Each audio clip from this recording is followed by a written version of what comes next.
Переформатирование уже в следующем году ждет небольшое личное подсобное хозяйство в самой труднодоступной деревне Прилузского района. Житель Верхолузья Григорий Пантелеев не испугался дорожных и коммунальных трудностей и на своей малой родине развивает сельское хозяйство.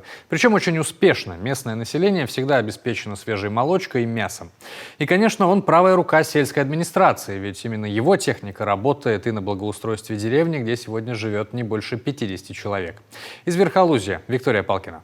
22 головы крупного рогатого скота, 8 лошадей, 30 овец. Свое хозяйство Григорий Пантелеев называет небольшим. Настроен развивать именно мясное направление. Молочные реки здесь вряд ли потекут. Уж слишком далеко находится родная деревня фермера от райцентра. Молочка – тот продукт, который нуждается в клиенте каждый день.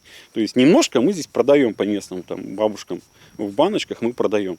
Но так, чтобы, допустим, это было целью, то есть бизнеса, нет. В основном мы ориентированы на мясо. Поскольку мясо продается, в принципе, без проблем, и это как бы сезонность. То есть ноябрь, декабрь, пожалуйста, мы мясо забиваем, продаем. У нас есть свои постоянные клиенты. Развивать не только сельское хозяйство, но и свою малую родину. Вот цель молодого фермера. В свои 34 он пример для многих жителей Прилузья. Так, в этом году на помощь приехал Дмитрий Шевцов. Оставил жизнь в райцентре и уже радуется первым успехам в Верхолузье. Кормозаготовительная кампания прошла успешно. Жара достаточно жаркая. Жаркий август у нас выдался. И, по-моему, мы выполнили объемы. Этому хватит на зиму нам.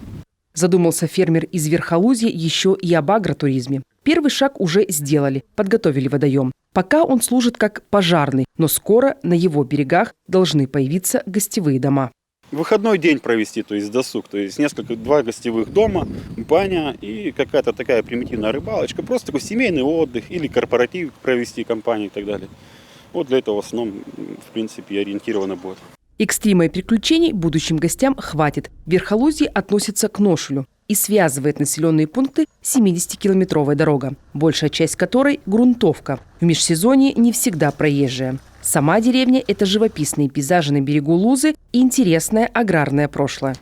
В Верхолузье был совхоз, который занимался выращиванием крупного рогатого скота на мясной в основном пород и мясо. Продукты отвозили все в Воркуту.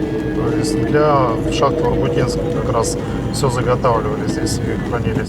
Для местных Григорий Пантелеев – это и продовольственная, и пожарная, и дорожная стабильность. Он на своей технике и летом поможет, и зимой дороги почистит. Уезжать никуда не собирается и верит, что родной Верхолузье еще вернет былые аграрные позиции хотя бы на юге региона. Виктория Палкина, Артем Соколов, телеканал Юрган, Прилузский район.